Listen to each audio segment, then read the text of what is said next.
Tapos ang mababalitaan namin, ang mga putang inang taga-PhilHealth, magki-Christmas party at mag-anniversary worth 138 million. Putang ina mo ka, Emmanuel Ledesma, Chief Executive Officer ng PhilHealth. Sama mo na yung buong board ng PhilHealth. At di pa doon natapos mga ginawa nyo, kung di ba naman kayo mga gago, di kayo nag-iisip. Sa halip na pababain nyo yung contribution, paramihin nyo yung services ng PhilHealth at mai-enroll nyo yung mga ordinaryong Pilipino na hindi pa miyembro ng PhilHealth, puta, ziniro nyo pa yung subsidy. Hala, ito Bulgara na to. Maski pala to si Miss Karen, alam. Siniwalat ang kabantutan Each senator may 200 million. Ulitin natin Each senator makakatanggap ng 200 million. Tama ba?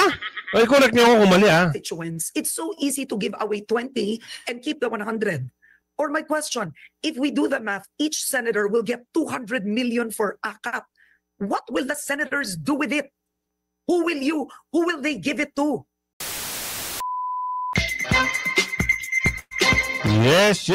Magandang hapon muli sa inyo mga kasama. Nandito naman si Lulus nagbabalik. At syempre, kung hindi ka pa nakasubscribe sa ating channel, pasubscribe na lang po at hit mo na rin yung bell para updated ka sa ating mga video. Ay, grabe Hoy, salamat Mabot na tayo ng 161,000 subscribers. At medyo nagtatampo lang tayo Mukhang hindi na ho tayo nare-recommend hindi nyo lang pinapansin yung ating mga upload yan sabi ko kasi yung pag hindi ho nagno-notify yung video natin, ano nyo na lang po halongkatin nyo na lang sa YouTube. Boss, baka naman sipag-sipag natin mag-upload Bakit naman gano'n mukhang hindi tayo napapansin ngayon. Pero salamat na rin ito na. Bycam. Bycam ang usapin dito yung mga pirma-pirma. Anak ng tipaklong di ba isipin nyo paano? May mga usapin mga kasama mamaya sa video, sa dulo ng ating video. Meron mga pumirma at hindi pumirma. Ngayon, ang tanong natin ay ganire. Kung halimbawa po ba, kasi nagsasalpukan na sila mga senador at mga kongresista, parang ano na sila nagbibigay na sila ng mga salita, usapin kasi may pumirma, may hindi pumirma. Pero yung bakulaw, kiniklaim niya, okay na raw, okay na raw, pasado na raw yung pondo, napirmahan na raw di umano. So ang tanong, pag meron bang hindi pumirma, anong mangyayari? Ibibigay ba yung pondo, yung budget sa 2025? Anong mangyayari kung hindi naman pumayag yung ibang senador? Yan ang mga katanungan nating kababayan. At yung AKAP na yan, pag-uusapan din natin yan maya-maya. Bakit? Anong problema sa AKAP na yan? Diyos mio, Marimar, mas nagbigay pa sila ng tuon. Ibig sabihin, yung AKAP ay ginagawang palabigasan daw di umuno. Ayan ang sabi-sabi ng ating mga kababayan. Parang yung AKAP na yan ay gagawing yan ay gagawing pondo para sa kanilang mga pagtakbo daw, sabi ni Marjorie. Totoo ba yan? Pero mamaya natin sasagutin lahat yan ito, bigay natin yung slide. May sinabi rito matapos tanggalan ng subsidy, PhilHealth maglulustay pa ng 138 million para lang sa Christmas party. Wow! Sa dami-dami ng problema ng mga kailangan ng mga miyembro ng PhilHealth, yung mga nagsasuffer ng mga karamdaman, itong Christmas party, sa halaga na ito, dapat ito ay tulong na lang sana, Pero hindi tayo ang nagsabi niyan dahil si Chikadora ang may banggit niyan dito. Kaya nga panoorin natin hanggang dulo ng ating video, panoorin niyo mga kasama. Ito na, pasok! Tuwang-tuwa ang mga buwaya dahil sila ang maaaring magbulsa ng pera. Nako. Mukhang hindi na nga raw maaalis ang kahirapan sa buhay ng maraming Pilipino kung patuloy na naluluklok sa pwesto ang mga tiwaling opisyales ng gobyerno.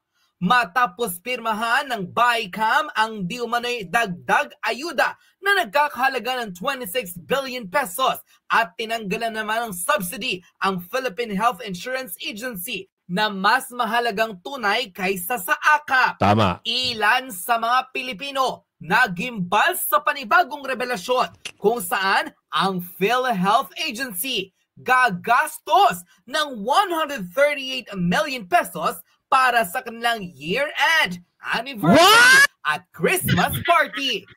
Tila mering-mering araw ang Christmas ng PhilHealth Chairman na si Emmanuel Ledesma matapos tila hindi indahin ang problema ng kanyang sariling ahensya at tila lulustay pa ng 138 million pesos para sa kanilang anniversary at Christmas party ngayong taon. Sa halip na itulong sa maraming nating kababayan na nangangailangan ng atensyong medikal ang nasabing pera, tila gagastusin raw ang 138 million na ito para sa pa-souvenirs sa ahensya ng PhilHealth, pa-coffee table book, ilang mga parapernalya at tila bonuses raw ng ilang mga kabahagi ng ahensya. Saan ka raw ba Naku po, ito na yung sinasabi natin. Marami naman pautot ha. Oh, pa-coffee table. Pa-Christmas gift. Ikwento nyo sa unggo yan, baka maniwala pa sa inyo. Ngayon, ang sabi ng ating kababayan, yung sana, yung 138 million na yan, gastusin nyo lang doon sa nangangailangan. Oh, mas kailangan yun dahil yun ay mga nanganganib ang buhay, di umano ha. Yung mga, ito kasi, bakit kailangan mo ng PhilHealth? Di ba yan po yung mga nasa ospital, yung mga kailangan ng mga medical assistance. Oo, mas kailangan ho yung 138 million. Oo, iunahin nyo pa yung Christmas party. Saka ang laki ho niya, kuya. Yung 138 million na yan. Isipin nyo. Kung yan ipamudmud nyo doon sa nangangailangan, at dito may usapin na 600 billion na savings. Yun ho, oo, bakit hindi nyo ipamudmud doon sa mga nangangailangan? Bakit kailangan yung itago? Ito, kaya nagalit yung isang kababayan natin, naghimutok sa dito, nagkamura-mura na, minura na talaga. Tuloy natin para marinig nyo. Kita ng chairman ng isang health agency na wala ng araw ginawang matino, maglulustay pa ng pera ng maraming Pilipino. Kaya't hindi na nakapagpigil ang maraming netizens online at pinagbumura sina Senator Grace Poe, Chis Escudero, Martin Romualdez, maging ang PhilHealth Chair na si Emmanuel Ledesma at pinagre-resign pa ito matapos mabulgar ang nakakalulang budget para sa kanilang Christmas party na nagkakahalaga ng 138 million pesos. Hindi raw talaga naaawa sa sambayan ng Pilipino ang mga nasa opisyales ng pamahalaan dahil inuna pa ang kanilang kapararakan kesa sa estado ng pangkalusugan ng bawat mamamayan. Kaya't paalala ng kamanggagawa party list first nominee na si Eli San Fernando, tandaan raw ang pagmumuka ng mga taong pumirma sa nasabing bicameral committee kung saan pare-parehas raw na tiyak makikinabang sa hatian sa akap ng Kongreso at ng Senado ng tumataginting na 26 billion pesos. Isa pa sa pinaka nakakapangulo raw ng dugo, PhilHealth Agency, lulustay ng 138 million pesos para lamang sa kanilang Christmas party. Panoorin ang full video. Alam niyo mga boss, ginagawa tayong tanga at bobo nitong mga senador at congressman eh. Isipin niyo itong mga boss Ziniro, hindi nila bibigyan ng subsidy yung PhilHealth kasi gusto daw nila itong turuan ng leksyon. O kundi ba naman talaga unggoy itong si Chis Escudero, si Grace Poe, yung mga senador tsaka congressman ng BICAM, paanong tuturuan nyo ng leksyon? Nang dahil dyan sa ginawa nyo, nilagay nyo sa alanganin yung mamamayang Pilipino. O paliwanag ko sa inyo kung bakit. Sabi sa batas sa Universal Healthcare Act, lahat ng Pilipino ay dapat covered ng PhilHealth. Ang ibig sabihin lang naman yan, keso may monthly contribution ka o wala, bilang yung PhilHealth ay yung state health insurance provider, ay dapat lahat ng Pilipino ay makakuha o maka-access ng mga serbisyo ng PhilHealth. O ngayon, para doon sa mga nagbabayad o direct contributor, yung mga kinakaltasan buwan-buwan dyan sa PhilHealth, pag may sobrang pondo o malaki yung reserve funds ng PhilHealth, dapat mga hulugan yan ng mas mababang monthly contribution o hindi kaya mas maraming serbisyo na pwede nating ma-access. Para naman sa mga indirect contributors, tayong lahat yan na mga ordinaryong Pilipino, sabi ng Universal Healthcare Act, dapat makakuha pa rin tayo ng serbisyo mula sa PhilHealth dahil yun yung part ng gobyerno. Kaya nga tinawag na gobyerno eh. At sabi na nga ng batas eh, counterpart yan ng gobyerno para matiyak niya lahat ng Pilipino ay maka-access sa dekalidad na healthcare services. Kaya ang ginawa nyo, kung di ba naman kayo mga gago, di kayo nag-iisip, sa halip na pababain nyo yung contribution, paramihin nyo yung services ng PhilHealth at mai-enroll nyo yung mga ordinaryong Pilipino na hindi pa miyembro ng PhilHealth, puta, ziniro nyo pa yung subsidy. Tapos ang mababalitaan namin, ang mga putang inang taga-PhilHealth, magki-Christmas party at mag-anniversary worth 138 million. Putang ina mo ka, Emmanuel Ledesma, Chief Executive Officer ng PhilHealth.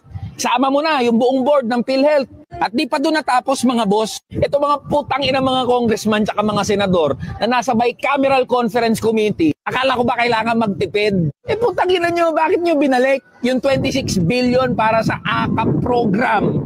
Na kayo rin naman ang may control at kayo ang may say, sino ang makakakuha niyan? Naghatian pa kayong mga unggoy kayo. So pinapalabas nyo na mas okay ang one-time, big-time na pamimigay ng ayuda kaysa tiyakin nyo na may maayos na ospital at healthcare services na madadatnan yung ordinaryong Pilipino na nangangailangan yan. O for transparency, sino lang ang mga hindi pumirma dyan sa BICAM version ng budget? Si Risa Ontiveros, si Mig Zubiri, si Bato de la Rosa, at mismong si Bongo na Senate Committee Chairperson on Health, hindi nga inatendan eh. Oh, yan ha. Mamaya, nakakabilib to si Kuya eh. Alam niyo bakit? Oo, tahasan niyang binanatan niya ng niratlatan niya ng niratlatan. Oo, ganun dapat. Oo, ha?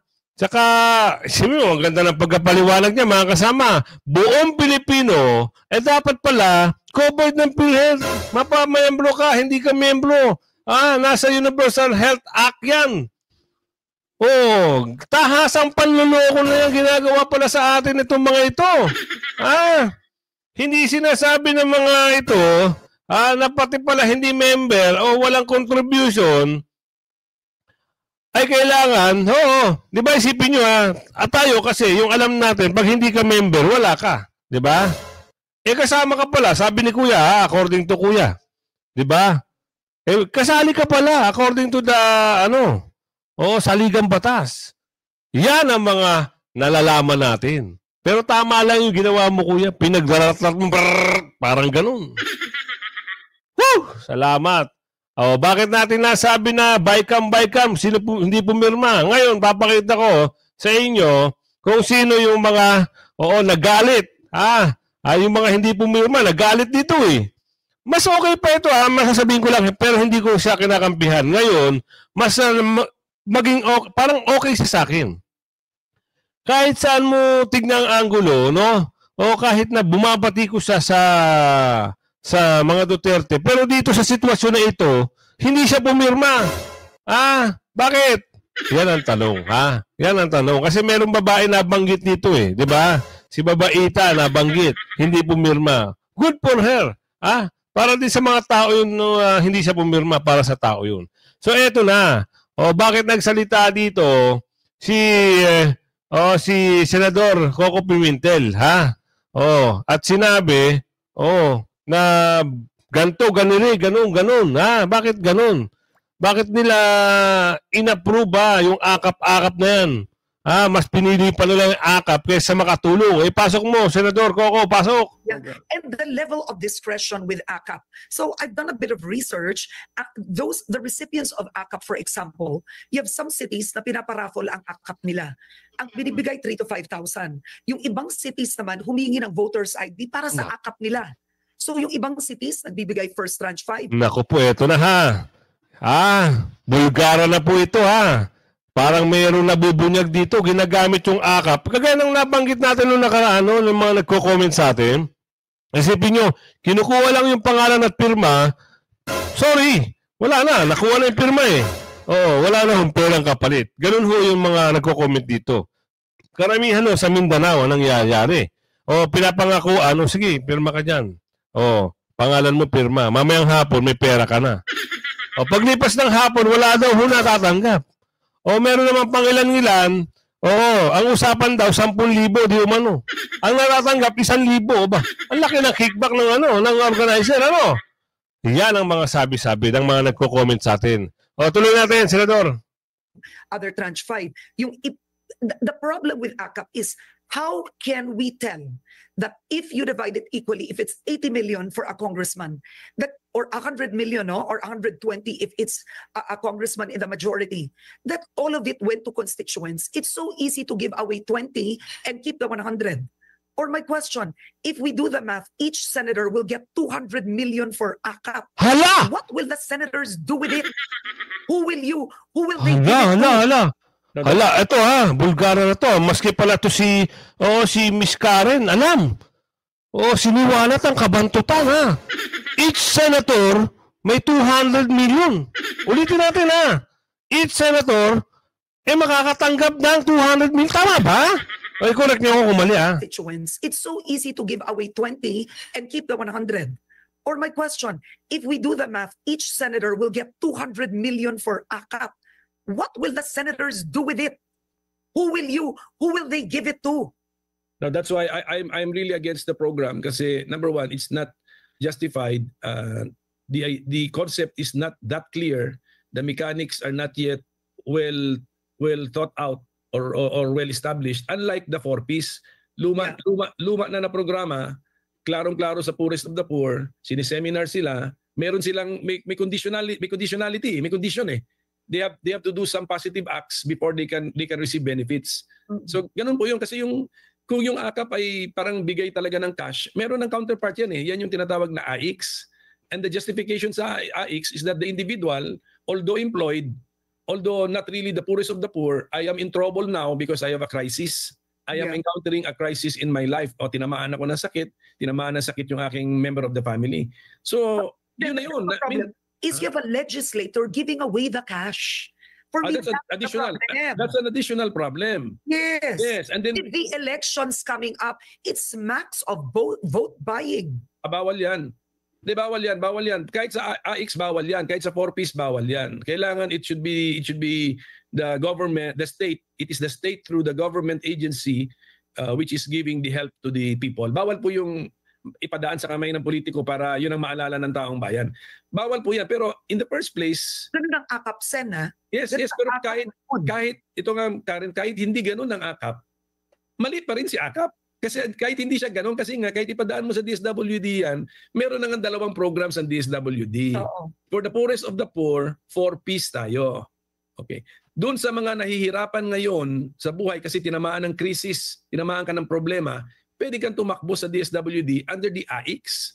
So yun na yun. If they really want, if there is an extra 30 billion pesos or 26 billion pesos extra, dapat ang way of thinking natin, ilagay ba natin si 26 billion na nakita natin pwede pala natin gastusin sa poorest of the poor program para yung waiting list ay matulungan na, masama na. Or idagdag yun sa AIX na tuwing may tatamaan ng krisis sa buhay or kahirapan sa buhay, meron tayong pundong itutulong.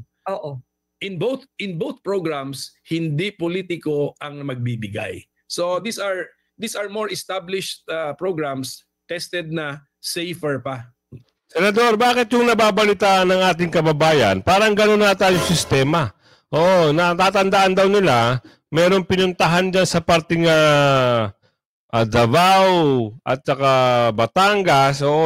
Nag-AAA lang tapos namigay daw ng 5,000 at isang kabambugas di umano.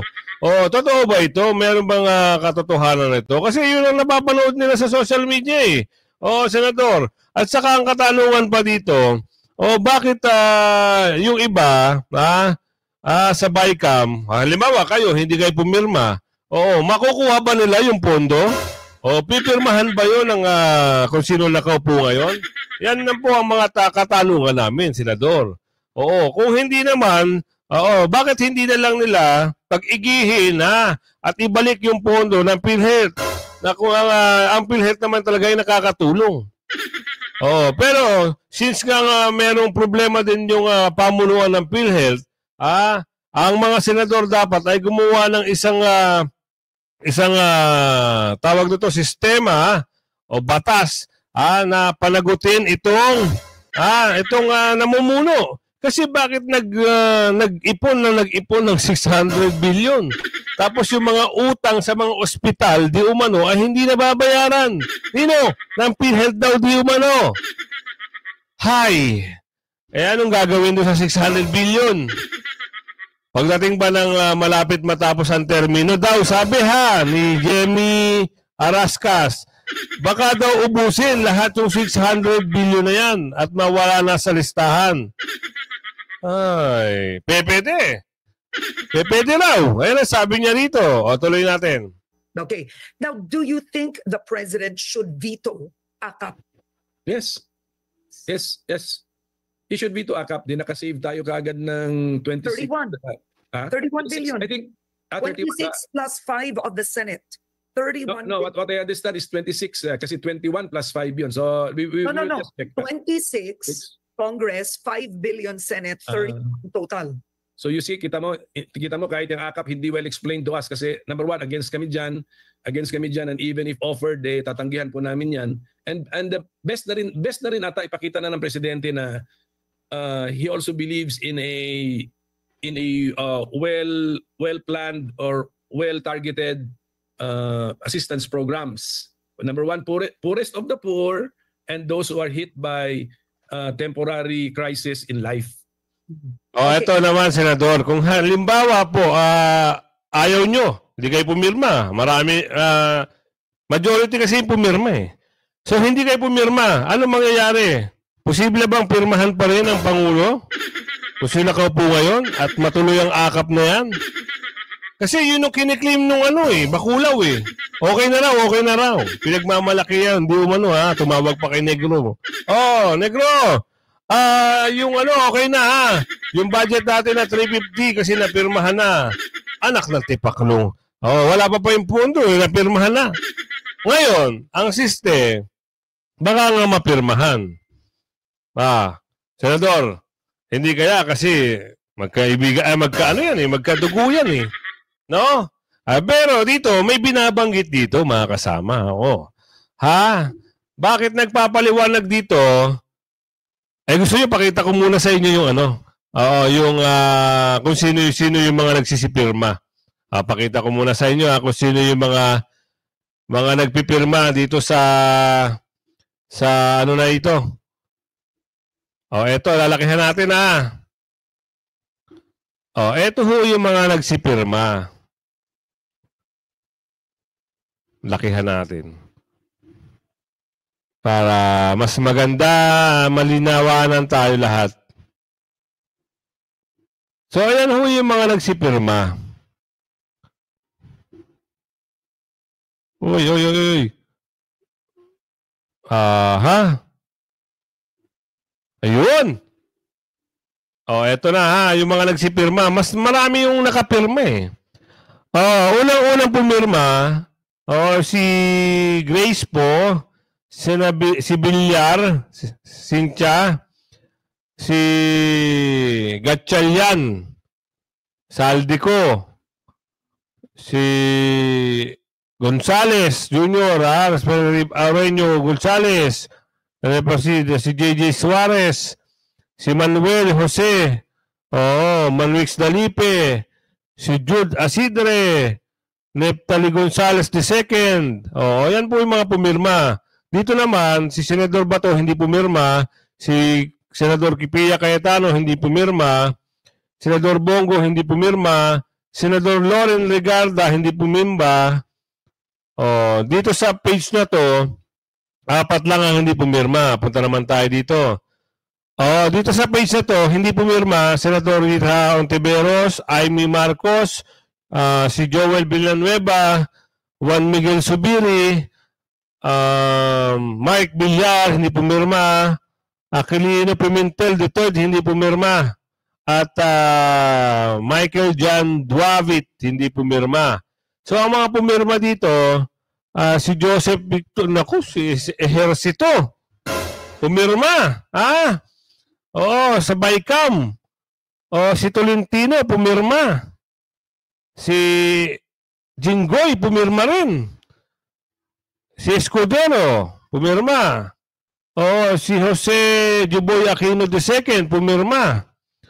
Si Raul Agnelo Bungalon, pumirma rin. Ito pa. Si Romeo Ako, pumirma. Alejandro Jesus Madroma, pumirma. At sino itong isa? Marcelino Libanan?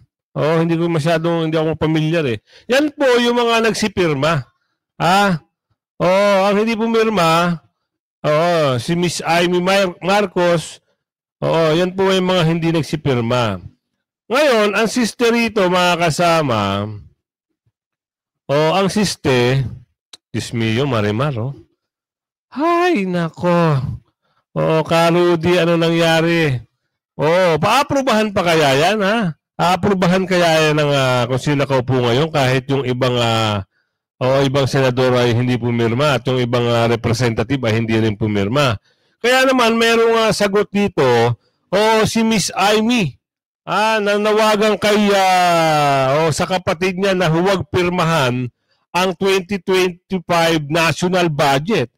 Kung ano man yan, papaliwanag yan dito mga kasama. Pwede na nating ipasok yan. Pasok. Line item veto yung ibang budget na pinunduhan ng sandamakmak na ayuda, ha? Samantala mga dapat dagdagan ni kinaltasan pa. Yan. Senator Amy Marcos Apo, naimbang bigat Apo, Senadora. Yes, kastamit ka, pero hindi masyadong magandang umaga natin. Bakit ko? Musal pa lang, sabi mo nga, high blood na. Na-high blood daw. At balita ko, pati ikaw din, na-high blood dahil ginawang zero budget ang subsidy ng PhilHealth. Sa halip na dagdagan, iba pang ahensya, maraming kinaltasan. Sa totoo lang, hindi ako nagsasalita kasi minabuti ko muna maghanap ng mga papeles, mga dokumento bago magsalita at magbigay ng reaksyon. Pero sa kasamaang palad, naku talaga kami, nangangapa sa dilim. Wala kaming mahanap na datos, na detalye. Ang sabi, pirmahan na lamang at susunod na lang daw yung mga datos. Tapos eto nga, may mga lumalabas na bali-balita, sinisiguro ko kung ano ba talaga ang nangyari dahil biglang natubuan ng AKAP. Ayun, kasi hawak ko yung... Ito, liliwanagin lang ho natin, ha? Ang namayani ho sa pondong malaki ay ang DPWH. Samantala ho, ang mga nabawasan, ha, ang laki ho ng pinagkakat dito sa mga budget ng Department of Education.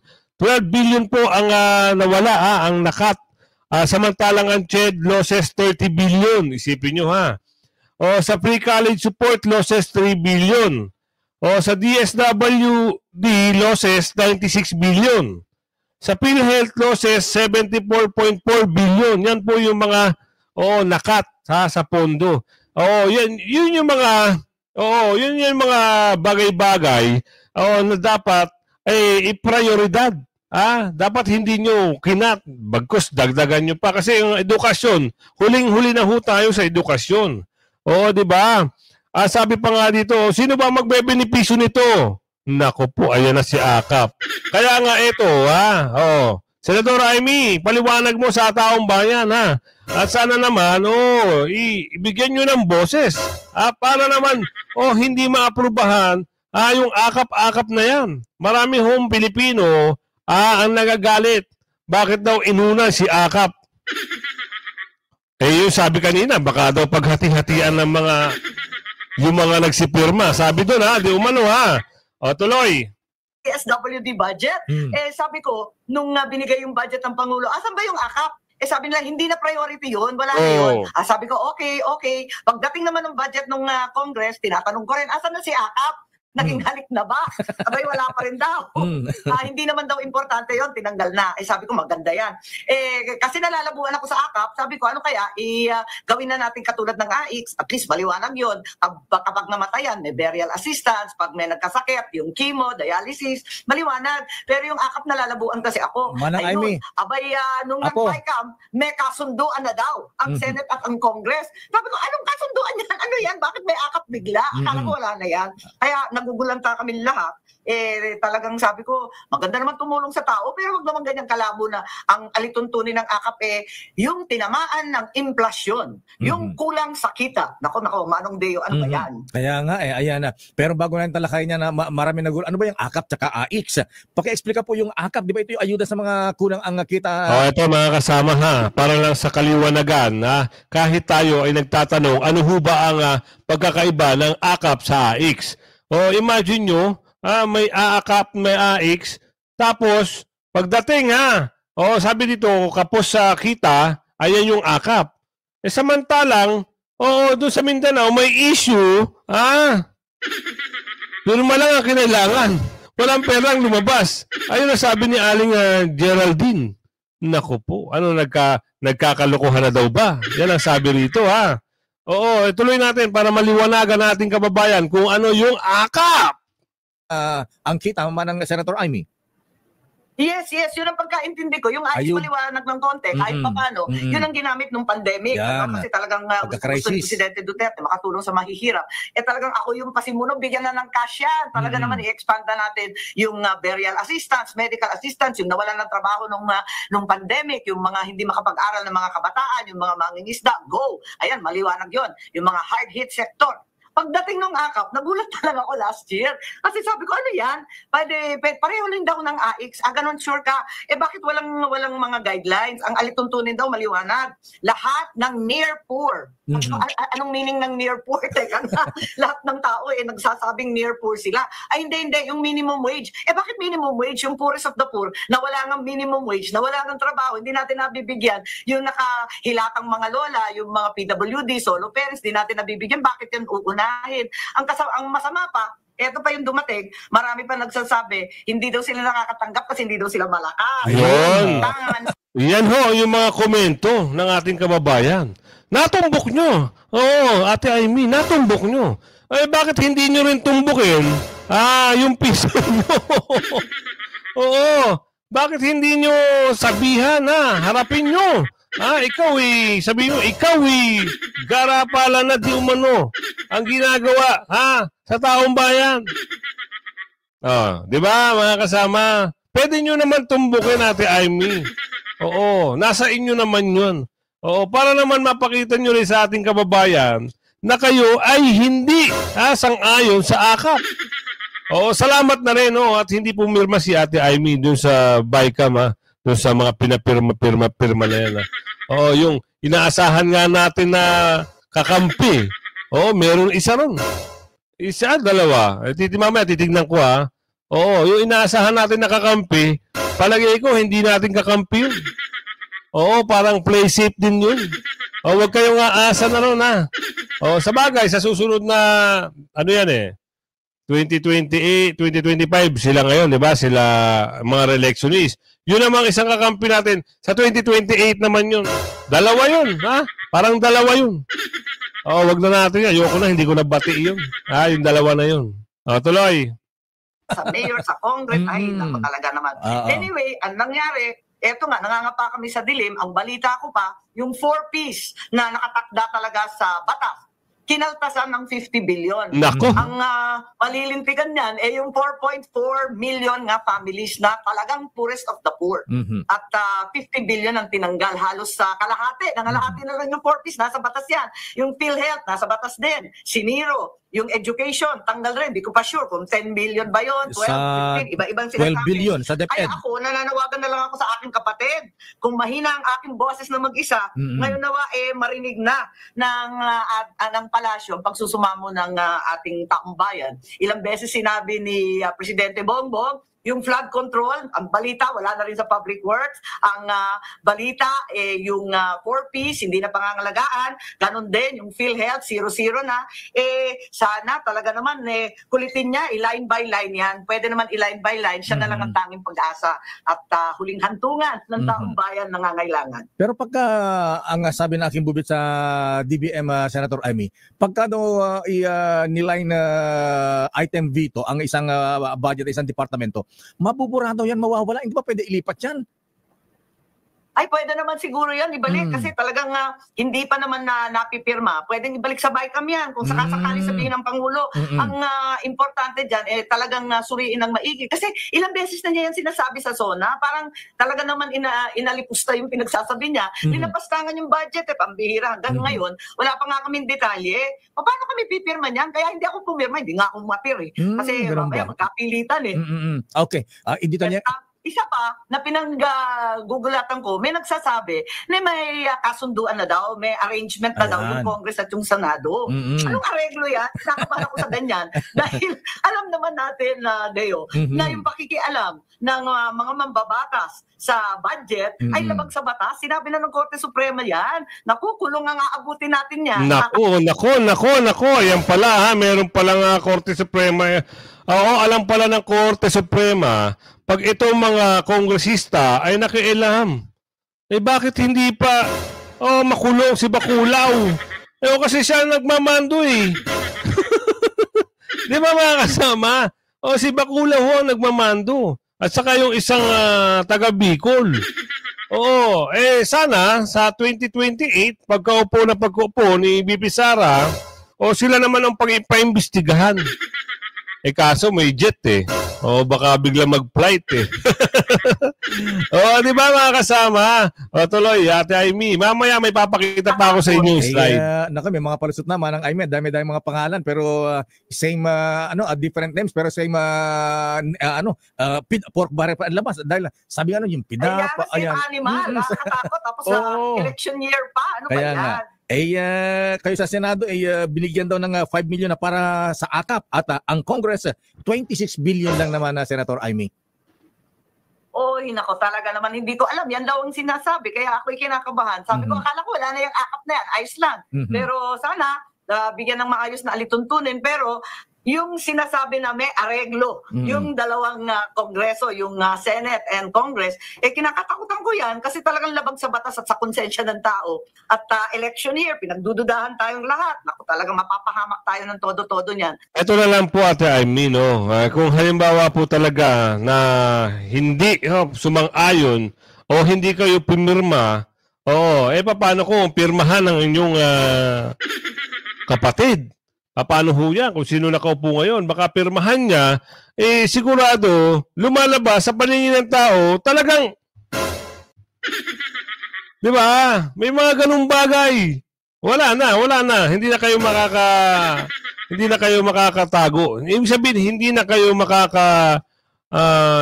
makakapaliwanag sa tao kung balimbawang pirmahan ng Pangulo.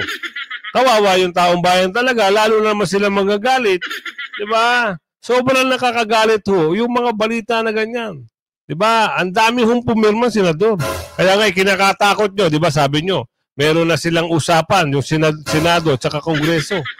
Malamang sa malamang, baka gano'n na nga, Ate Amy, sorry. Baka gano'n na mangyari. Kaya nga sabi ko sa inyo mga kasama lagi kayong manunood ng mga balita, issue at reaksyon ng bayan Kung hindi ka pa nakasubscribe, mag-subscribe ka na. Huwag ka na magpapahuli Like yung video, share. Hanggang sa muli. Bye-bye!